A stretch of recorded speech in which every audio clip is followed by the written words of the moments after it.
Major funding for this program provided by the Ford Foundation, a resource for innovative people and institutions worldwide.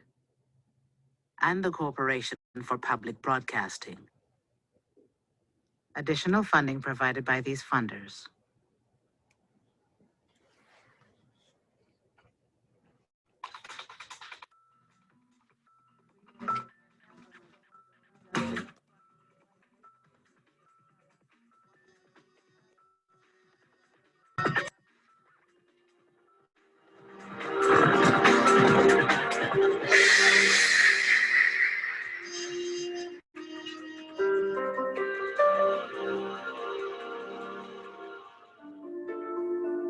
All men are created equal.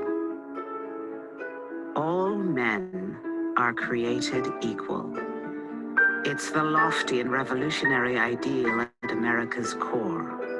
Yet it was written at a time when some inhabitants were held in bondage, and others were being dispossessed of their lands.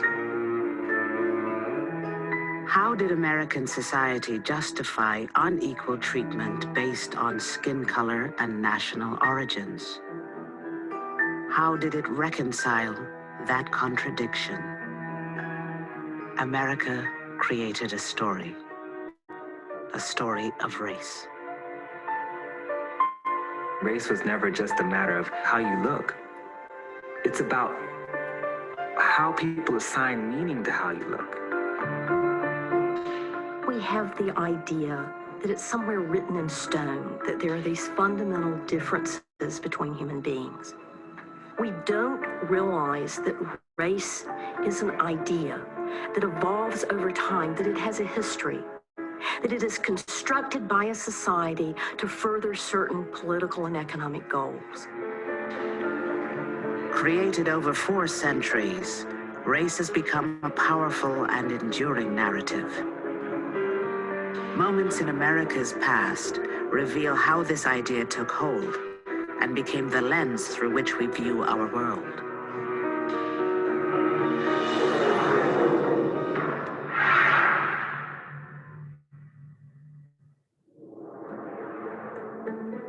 Thomas Jefferson, a Virginia slaveholder, penned the revolutionary words proclaiming human equality in the Declaration of Independence. He also wrote a lesser-known, influential document, Notes on the State of Virginia. Written in response to questions from France about the American colonies, the book reads as a kind of sales pitch for America. Notes on the State of Virginia was not about race, but among Jefferson's descriptions of rivers and seaports, mountains and climate, he expressed his views on the inhabitants of the new land, people from America, Europe, and Africa. I advance it as a suspicion only that the blacks, whether originally a distinct race or made distinct by time and circumstances, are inferior to the whites in the endowments both of body and mind. It is possible to make the argument that Thomas Jefferson is the first person to truly articulate a theory of race in the United States. And in effect, he has to do so. He has said in the Declaration of Independence that we are all created equal. Well, if in fact we're all created equal, and if in fact we're entitled to our liberty, then how can he possibly own 175 slaves and going up to about 225 slaves at the peak of his slaveholding? In Notes, Jefferson's words appeared to justify slavery at a time when many were admonishing the Founding Fathers for espousing freedom, while continuing to support a system of human bondage. The problem that they had to figure out is how can we promote liberty, freedom, democracy on one hand, and a system of slavery and exploitation of peoples who are non-white on the other. And the way you do that is to say, yeah, but there's something different about these people. This whole business of inalienable rights, that's fine, but it only applies to certain people. The moment when we become a nation is critical for our understanding of both American nationality and race. We accept the notion that all men are created equal, but then perhaps some of those people who are enslaved are not quite men. That is, we'll keep our ideas of American nationality, but we'll write certain people out of the human family.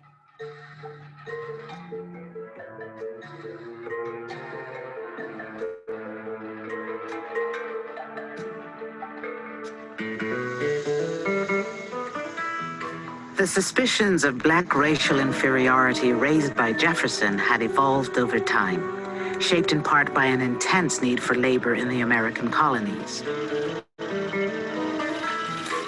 In 1619, when the first Africans arrived in Virginia, religion and wealth, not physical appearance, defined status. Blackness and whiteness were not yet clear categories of identity. They were more likely to distinguish between Christians and heathens than they were between people of color and people who were white. They regarded a person's status in life as somehow more fundamental than what color they were or what their particular background was. The different ways in which those hierarchies of social class and social power became filled in with the content of race, so that the lowest class would be a black class and the highest class would be some particularly pale white class. That was a very gradual process. For the first 50 years in the American colonies, most of the laborers were European indentured servants, many toiling on tobacco plantations in wretched conditions. With fewer Europeans braving the treacherous journey across the Atlantic, planters facing a potential labor shortage turned to the transatlantic slave trade and gradually replaced indentured servants with African slaves. They found what they considered an endless labor supply. People who could be readily identified, and so when they ran away, they couldn't just meld into the population like Native Americans could. People who knew how to grow tobacco, people who knew how to grow rice. From their standpoint, the ideal labor source. Colony by colony, new laws made slavery permanent and inheritable for black people. And for the first time, the word white, rather than Christian or Englishman, began appearing in colonial statutes. To what extent you could say this was actually conscious strategy, or what extent it was a result of a number of unthinking decisions that resulted in this, but it did buttress a kind of social structure. As African slavery increased, lower-class Europeans won new rights and opportunities. Some even became overseers and bounty hunters responsible for policing the growing slave population. The ordinary white people are not going to be complicit in this system unless they get something out of it. My belief is that payoff was in a certain status, prestige, recognition, ego enhancement that ordinary white people could derive from racism. And so there was a kind of bargain struck. Many of the European-descended poor whites began to identify themselves, if not directly with the rich whites, certainly with being white. And here you get the emergence of this idea of a white race as a way to distinguish themselves from those dark-skinned people who they associate with perpetual slavery. Slavery became identified with Africans. Blackness and slavery went together. They gave the white American the idea that Africans were a different kind of people. There's a racial divide emerging that people begin to see as natural, and that's part of where the idea of race comes from. It's just in the tendency for people to see existing power relationships as having some sort of natural quality to them.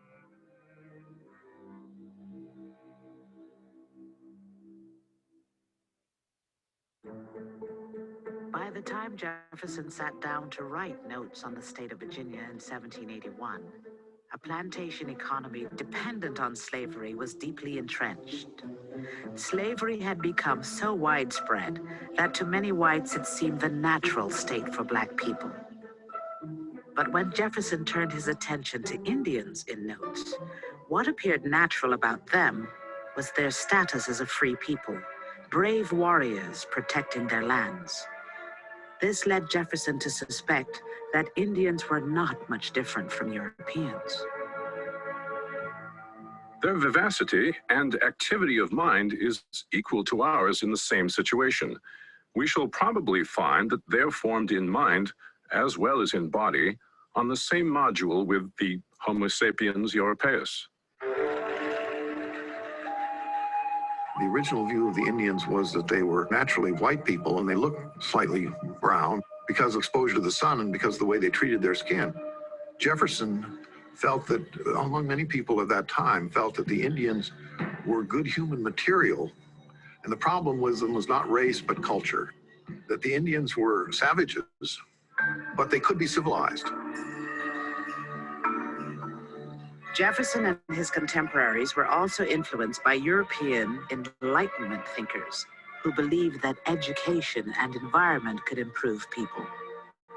But when Jefferson wrote about the Indians, he had little direct contact with them.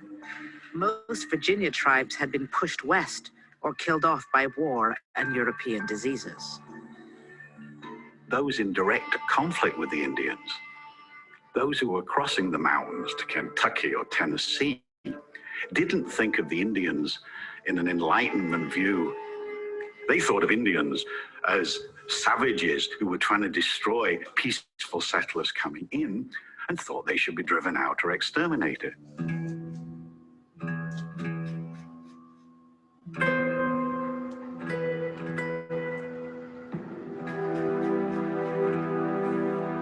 There was an ever-encroaching white population who wanted our land. As a people, we were hunters, as you know, as anthropologists would describe us, as hunters and gatherers. We saw ourselves as equal people. We were free people. We had always been free people. Many Indians fought to maintain their freedom and land. Within a decade of independence, wars with frontier tribes like the Shawnee, Miami, Kickapoo, and others threatened the stability of the young nation. The United States decided that the cheapest, easiest way to avoid an Indian war along its entire frontier and also to acquire Indian land was to, quote, civilize the Indians. Civilization included Christian religion, it included an English education, and commercial agriculture. If you can convert Indians from hunters into farmers, if you could confine them to a small acreage, then you would have all this surplus land which could be open to white settlement. Civilization policy was actually designed to assimilate us into America. It was ultimately to make us farmers, to live like the colonists lived. The civilization policy was to make us brown white men. In Notes on the State of Virginia, Jefferson implied Indians could be assimilated into American society. But he did not support assimilating Black people.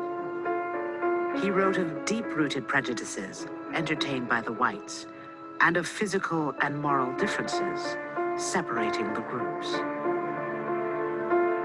Jefferson seems to have thought about it as a Virginia plantation owner who has been brought up among slaves and who, at his heart of heart, I would suppose, finds it difficult to conceive that those slaves are fully as equal. It was through those eyes that the man who wrote the nation's credo, "All men are created equal," put forth as a suspicion only that the blacks are inferior to the whites in the endowments both of body and mind. This difference is not simply a product of circumstance. It's not simply a product of the environment, but Jefferson broaches this possibility that it is something much deeper, something innate. We would say in our own language, Jefferson didn't have this language, we would say genetic. But he says we will not be able to know this until science gives us the answers. And so he calls on science. He sets American science on the path of trying to figure out what it is scientifically that makes blacks inferior to whites. And of course, if that's the question the scientist asks, then that's the question the scientist will answer. And so from that moment on, you start to build a case that is specifically geared to tell the world that these people are different. Theories of race are used to do that. In the next century, as the nation expanded, so would ideas about human difference. Science and slavery would help focus the nation's attention on the nature of black people. But land would propel Native Americans into the racial spotlight.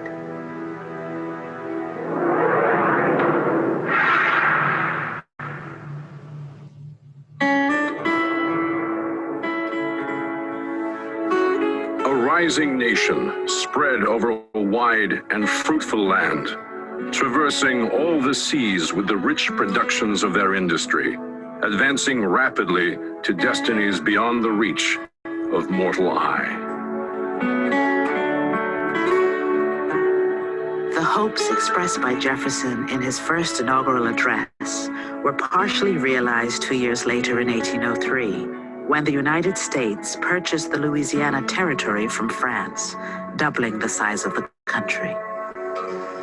Jefferson believed that the United States had a great future because it could expand through space, that the agrarian ideal of American independence could be maintained by expanding the country westward.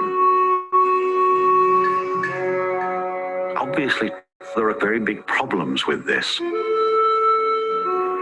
The land was not empty. One did overrun Indians.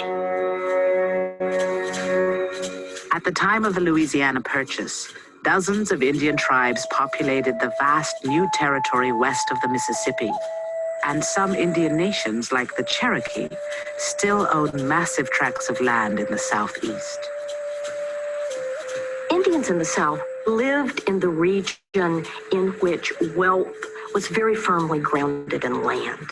Planters needed land on which to grow tobacco, to grow cotton, to grow other staple crops. Indians occupied that land. Indians owned that land. And consequently, Indians were under constant pressure for that land. In response to this pressure and defeats on the battlefield, some tribes like the Cherokee embraced the government's civilization policy first begun in the 1790s. They would put to the test Jefferson's words. "We shall all be Americans. Your blood will run in our veins and will spread with us over this great continent." Most people consider the Cherokees to be the great success story of the civilization policy. The Cherokees were able very quickly to transform, at least on a superficial level, their culture. The Cherokees made many accomplishments that led their supporters to proclaim them to be civilized Indians. One of the largest tribes in America, the Cherokees had lived in small villages in parts of what is now Kentucky, Virginia, Tennessee, the Carolinas, Alabama, and Georgia. By 1819, they had signed treaties ceding over 90% of their land to the United States. With the civilization policy, many Cherokees had switched from being hunters to farmers. Some even ran plantations and owned slaves. Their children learned Christian religion and English at mission-run schools. A Cherokee alphabet was created, and in the 1820s, the Cherokee Nation began publishing a bilingual newspaper. They established a government and constitution that was patterned after the United States. Civilization policy was looked upon as a tool for survival. We began to see that that might be the only way for the Cherokee people to live in peace with the United States. Not so much that we wanted to become white people. As the Cherokees became more and more prosperous along more or less classic white Southern lines, the nature of white government in America was changing. The federal government had to appeal to a much wider base of white American men than it had previously in the Revolutionary period. One of the main interests of this demographic of less well-off white American men was to get land so that they could become better off white American men. The main result of this, which was from the white point of view, an expansion of democracy and of democratic representation, of inclusion of more and more people in American democracy. From the Indian point of view, was the gradual empowerment of exactly the population which would like to take what they had. Every year, more white settlers arrived in Georgia seeking to settle on what was still Indian land. The federal government had promised to remove all Indians from the state in 1802. But 25 years later, with the Cherokees appearing even more entrenched, Georgia's legislature took action, asserting the lands in question belong to Georgia. She must and she will have them. The state held a lottery giving whites title to Cherokee property.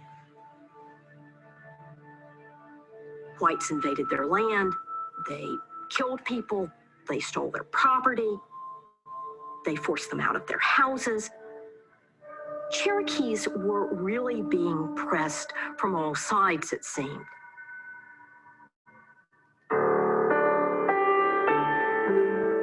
The pressure on Cherokees and all Eastern Indians increased in 1828 when Andrew Jackson was elected president on a platform championing opportunity for the common man. Removing all Indians east of the Mississippi was central to his agenda. When Jackson, who speaks out in a kind of a populist way, speaking for the little guy, speaking out against privilege, his little guy, his citizen, is increasingly a white male citizen. As America is becoming more democratic for white males, it is becoming increasingly more race-based. It's believed that only white people can maintain the land, preserve it, protect their own independence, and then using that independence have some sort of fitness for self-government that enables them to be proper citizens. Nationalism begins to be, in many respects, equated to race. People began to think that nations should be composed of people who had inherent qualities in common. They thought the same way, they believed the same things, they spoke the same language, they looked the same. And this is very contradictory to the Enlightenment notions of a united humanity.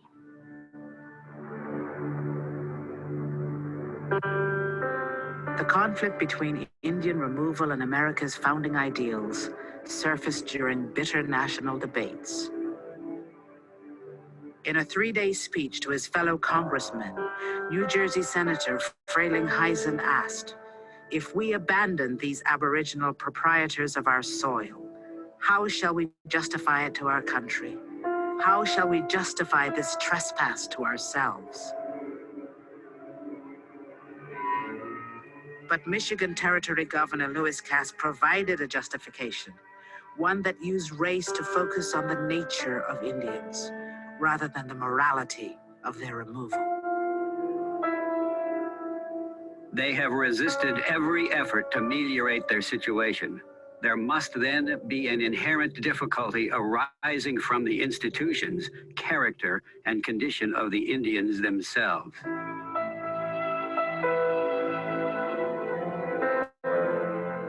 the Indian Removal Act passed in 1830. When some tribes, including the Cherokees, resisted removal, President Jackson's response reflected the government's shift in racial thinking about the Indians. They have neither the intelligence, the industry, the moral habits, nor the desire of improvement, which are essential to any change in their condition. Established in the midst of another and superior race, they must necessarily yield to the force of circumstances and ere long disappear.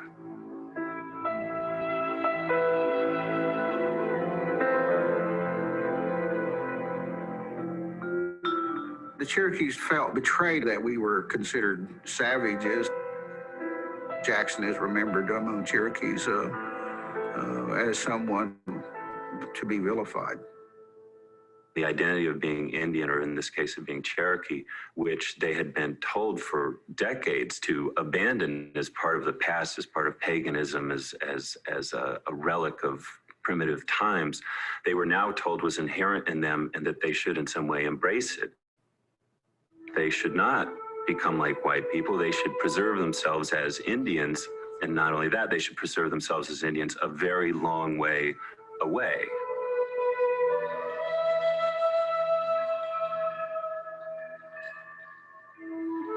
The Cherokees vigorously fought removal against relentless pressure. But finally, in 1838, the United States Army forced them to leave their homes at gunpoint. 1/4 of the Cherokee Nation died in camps or on the journey west that became known as the Trail of Tears. By 1840, more than 70,000 southeastern Indians had been relocated west of the Mississippi. The story of the Cherokee and their ultimate removal was also about who could be civilized and who couldn't. Who could be white, who could be a citizen of this country, and who could reside within its borders. And as the country moves west, that question gets answered in the same fashion over and over again. 8 years after the Trail of Tears, America went to war with Mexico to acquire more land. Supporters of the war argued that Mexicans were an inferior mongrel race.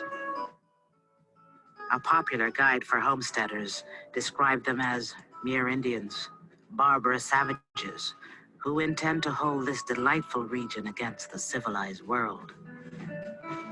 When the war ended in 1848, the United States annexed 1/3 of Mexico's land.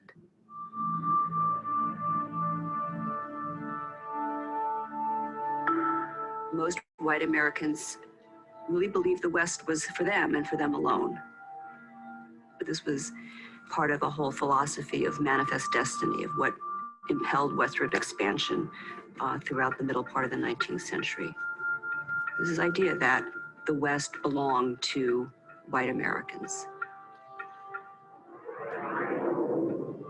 As they continued their expansion westward, some white Americans would use science to justify their actions and support their belief in racial superiority.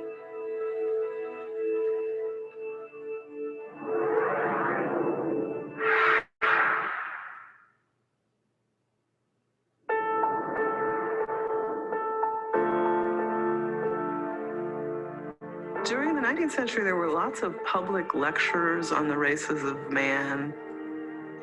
Science was, because it was new, was something people were avidly interested in. Science in the 19th century was expected to reveal all the mysteries of the universe. You even see specific references by this period where they're saying race is the great issue of the age. The nation's interest in race was more than idle fascination. In the 1840s, the question of whether slavery would expand to newly acquired Western lands was bitterly dividing the nation and fueling attacks on slavery.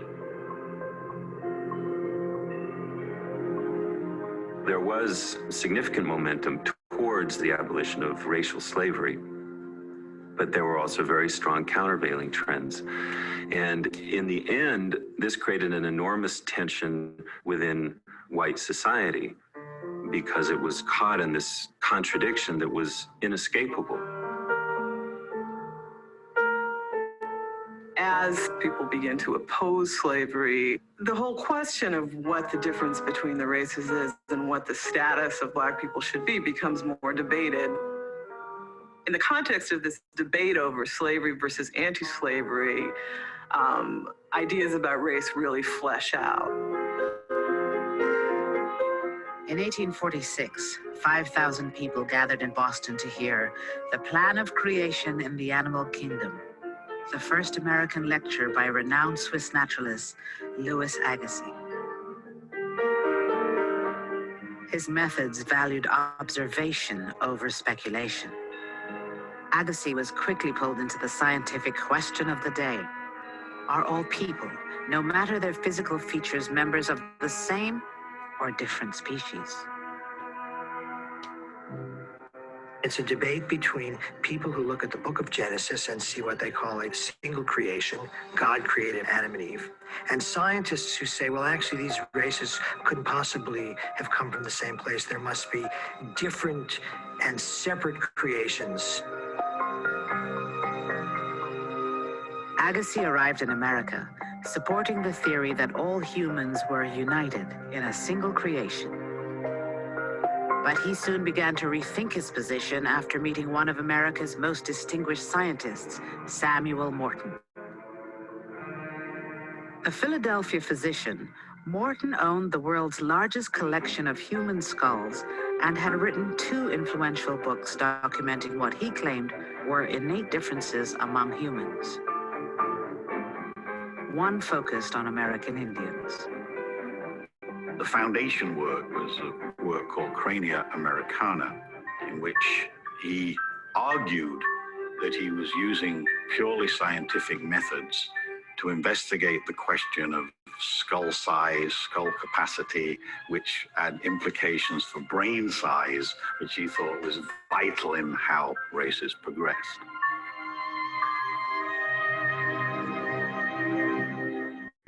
Lo and behold, he discovers that white American males are the smartest people on earth, followed in gradation by the English, the French, and then other Europeans, and then other races with blacks always on the bottom. Curiously, some English scholars do the same thing. They discover Englishmen are actually smarter than Americans, followed by French and other Europeans. And guess what? The French discover that the French are really smarter than both. Somehow he managed to make sort of systematic errors in favor of what was the sort of understood hierarchy of the races of the day. Samuel Morton drew wild conclusions based on very careful studying and ranking of these skulls. I don't care how many times you measure a skull or even anything physical about an individual or a group of people, you cannot predict their morality, their behavior, their achievements, potential for achievement. But that was what was important about this idea of race at the time.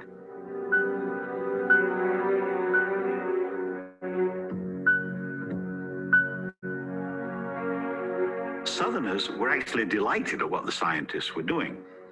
They were hearing from, if you like, non-special interests that there were huge differences between the races. Now, this meant that the South began to argue quite vigorously that the best scientific opinion is saying that slaves cannot exist within a free white society and that they are inferior.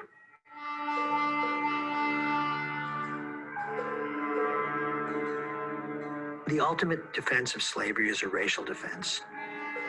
That blacks are inferior and therefore they are ready-made slaves. God created them as slaves.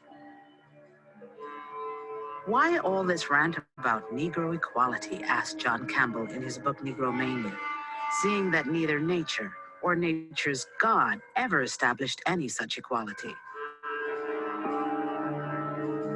Josiah Nott, a Southern doctor and disciple of Morton, firmly believed that Black people were a separate species and used science to wage a vigorous defense of slavery.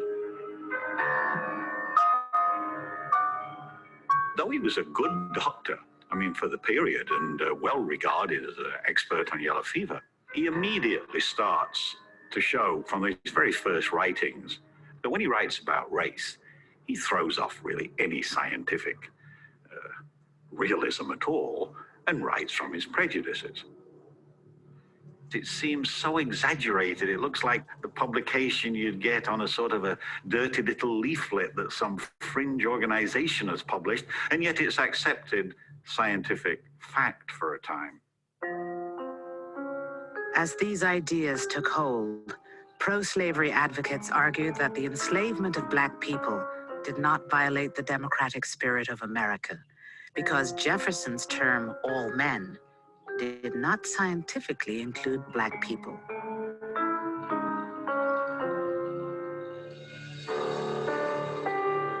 In 1850, Louis Agassiz, by then Harvard's most prominent professor, told his fellow members of the American Association for the Advancement of Science that, viewed zoologically, the several races of men were well marked and distinct. Josiah Nott wrote to Samuel Morton, "With Agassiz in the war, the battle is ours." Here was the most objective, the pinnacle of the scientific man, influenced by American racism, and who transformed his deeply held belief in the unity of mankind.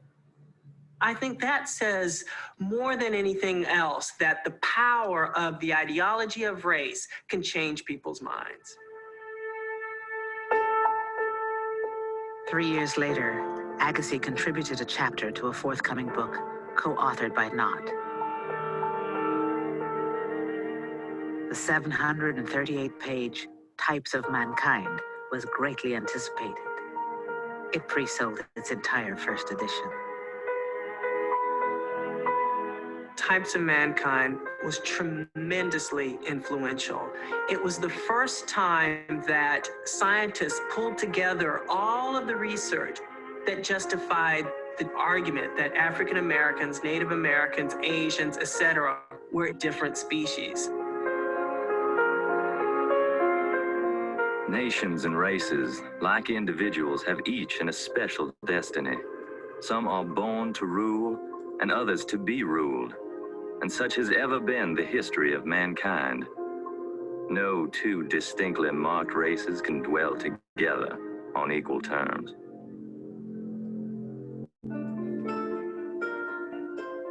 Types of Mankind was one of the best-selling science books of its day. Among the first to buy it were the United States Departments of State, Navy, and Treasury.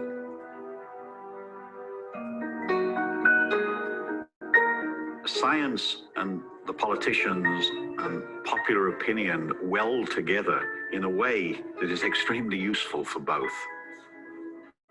The politicians and the general population are very happy to have scientific views to lean on, which say that the fact that this successful republic is not destroying Indians just for the love of it. They're not enslaving blacks because they're selfish. They're not overrunning Mexican lands because they're avaricious for land. That this is part of some great inevitability of science, of really the way races are constituted. That is, the Caucasian race and even certain branches within the Caucasian race are superior.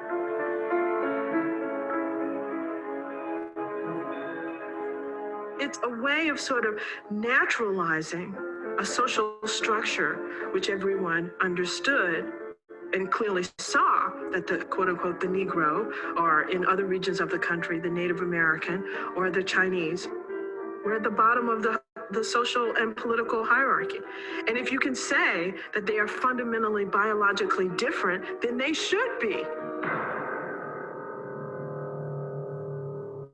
In the 1857 Dred Scott case, the Supreme Court decided that people of African ancestry, enslaved or free, could never become citizens of the United States. The opinion stated that Black people had no rights which the white man was bound to respect. There's been a remarkable transformation because if you're thinking, say, 50 years, 60 years before in American history, you've got Jefferson ambiguously talking about, well, he thinks possibly blacks are not quite of the same capacity as whites, but he isn't sure. But they get to the 1850s, people are writing, there are deep, irrevocable gulfs between the races.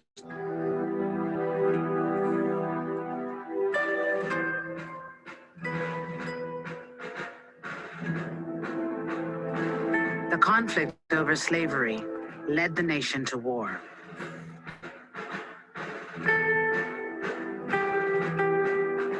After President Lincoln signed the Emancipation Proclamation, his administration consulted Louis Agassiz on how to deal with the newly freed black population. Agassiz advised, "Beware of how we give to the blacks rights by virtue of which they may endanger the progress of whites. They are incapable of living on a footing of social equality." If America had just looked the world in the eye and said, we hold these people in slavery because we need their labor and we've got the power to do it. Now that would have been much better because then when the power was gone, when slavery is over, it's over. But what we said was, there's something about these people. By doing that, it means that when slavery is over, that rationalization for slavery remains.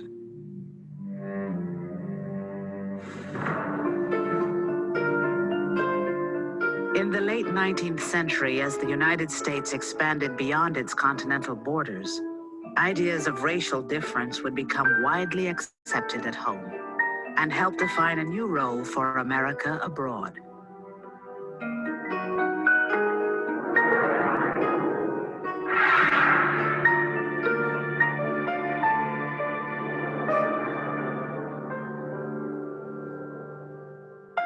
At the turn of the century, popular culture promoted stories of race as a unifying force of national identity.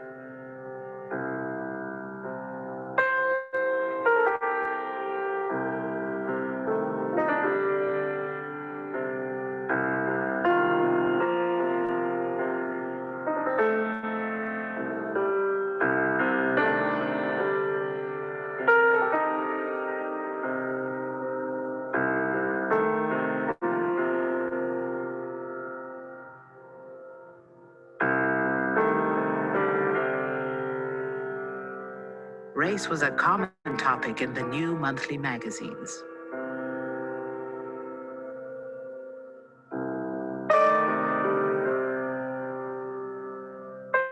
A whole new middle-class readership was interested in reading about it.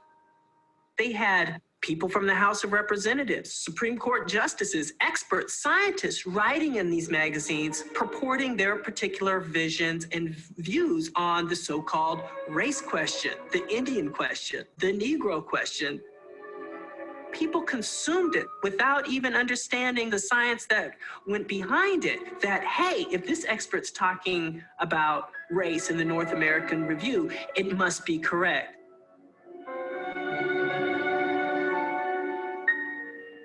Popular magazines contribute to an emerging sense of what is and what isn't American, who's white, who's not, who's better, who's worse.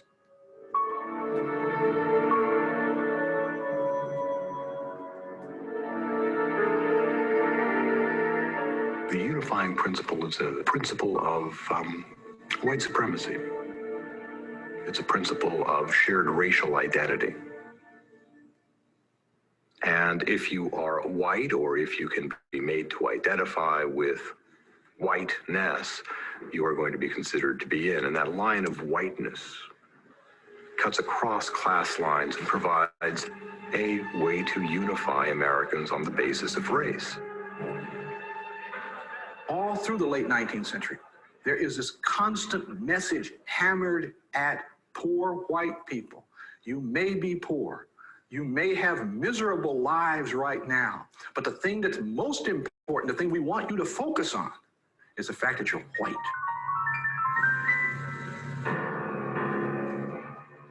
In 1898, the United States took possession of Guam, Puerto Rico, Cuba, and the Philippines after defeating Spain in war.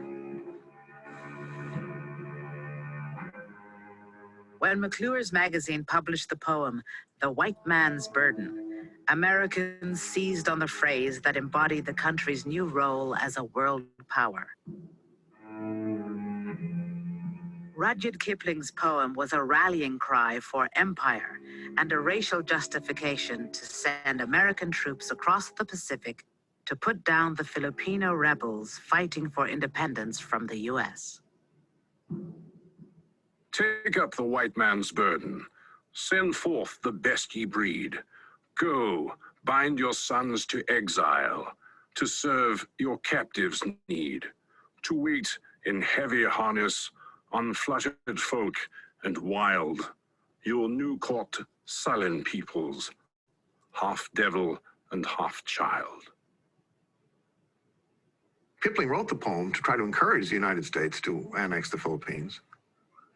And clearly, it probably provided more support for the those who wanted to take on the white man's burden, because some of the imperialists said, oh, we can bring them along. Maybe not to equality, but our little brown brothers, we can advance them in civilization.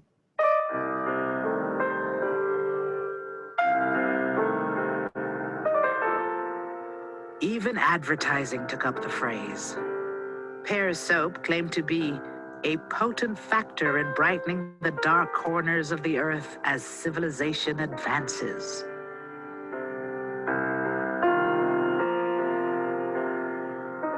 Not all Americans supported the Philippine War, but race fueled the arguments of many anti-imperialists as well.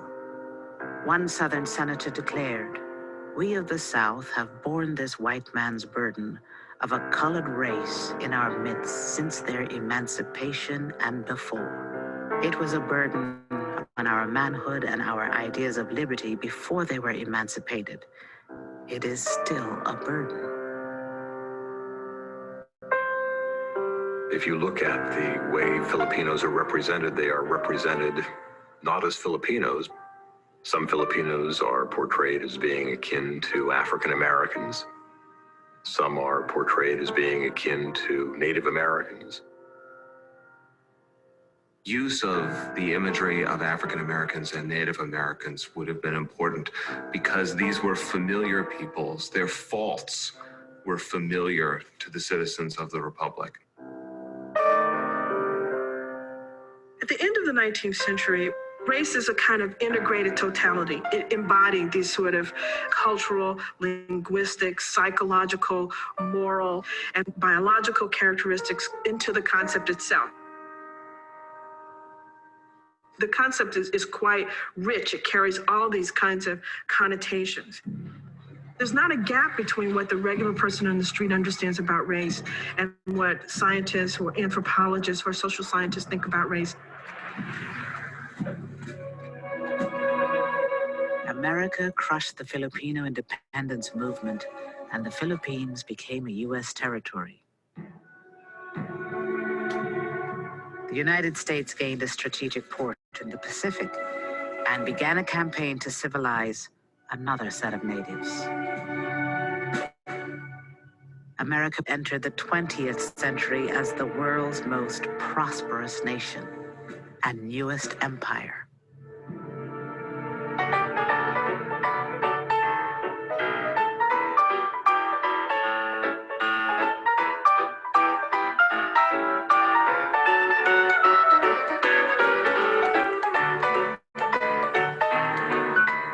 In 1904, St. Louis, Missouri staged a World's Fair to showcase America's achievements and celebrate the 100th anniversary of Thomas Jefferson's Louisiana Purchase.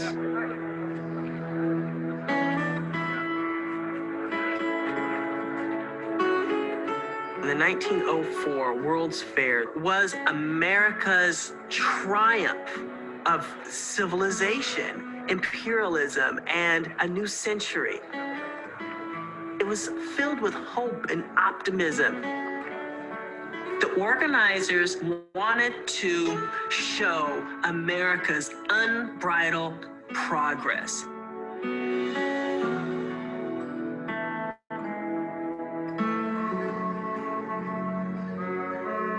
People go to have fun, to be sure, but World's Fairs are not about entertainment. They're billed as world's universities. In neoclassic palaces of progress, fairgoers wandered through technological and cultural exhibits. But on the other side of the fairgrounds, they were captivated by human exhibits, people on display in their so-called natural habitats. They would have these exhibits of little brown people to show, oh, that's a savage. Look at the way they carved that wood. And the barbarians, as you moved up the evolutionary tree. Oh, isn't that interesting? I see it's different than the savages.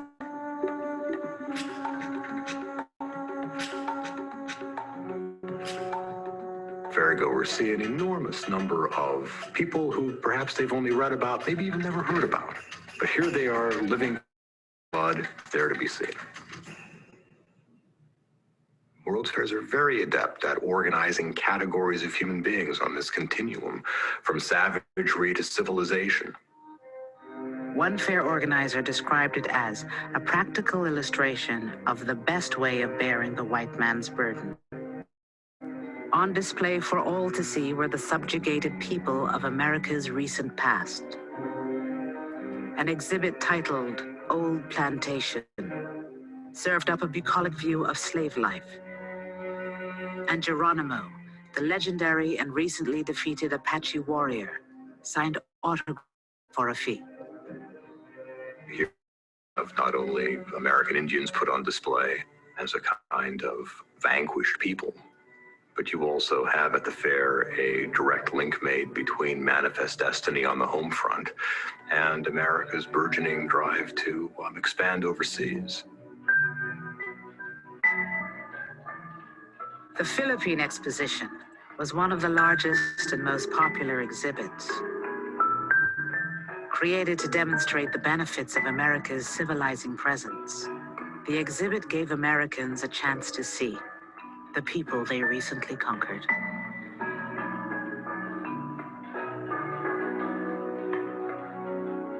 Part of the World's Fair was also about showing where you were as a white citizen. And a lot of people took pictures next to the so-called savages, and having a white body next to a dark body demonstrated how civilized they were.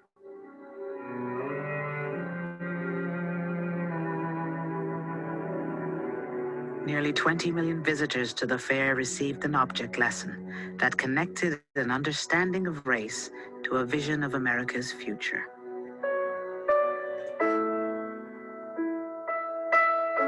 One of the metaphors that's constantly used over and over again at the fair is the metaphor of the highway of human progress.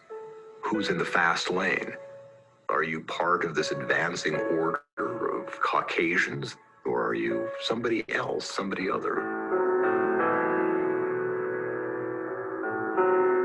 White people saw their advance as being historical, and this gave them an enormous motivation to see the lives of people who were not white as being outside of history and not part of this progressive advance.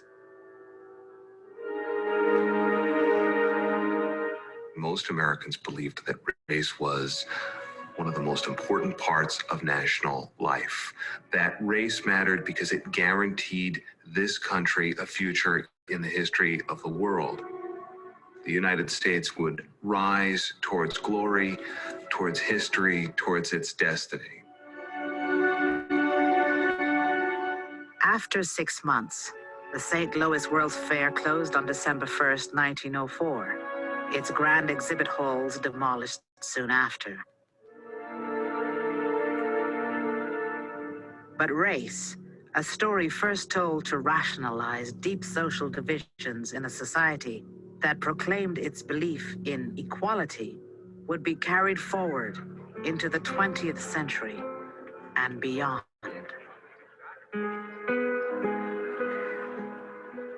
We are a society based on principles literally to die for. Principles that are so wonderful it brings tears to your eyes. But we're a society that so often allows itself to ignore those principles. We live in a kind of heightened state of anxiety because we know we aren't what we could be or what we say we are.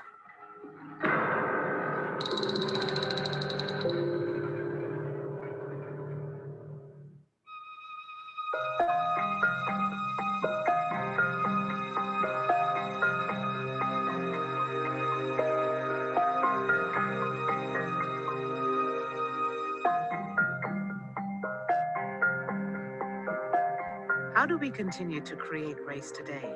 Find out in the next episode of Race, the Power of an Illusion. To learn more about rethinking race, visit PBS Online at pbs.org. To order the video set of Race, the Power of an Illusion, call 1-877-811-7495 for educational use only.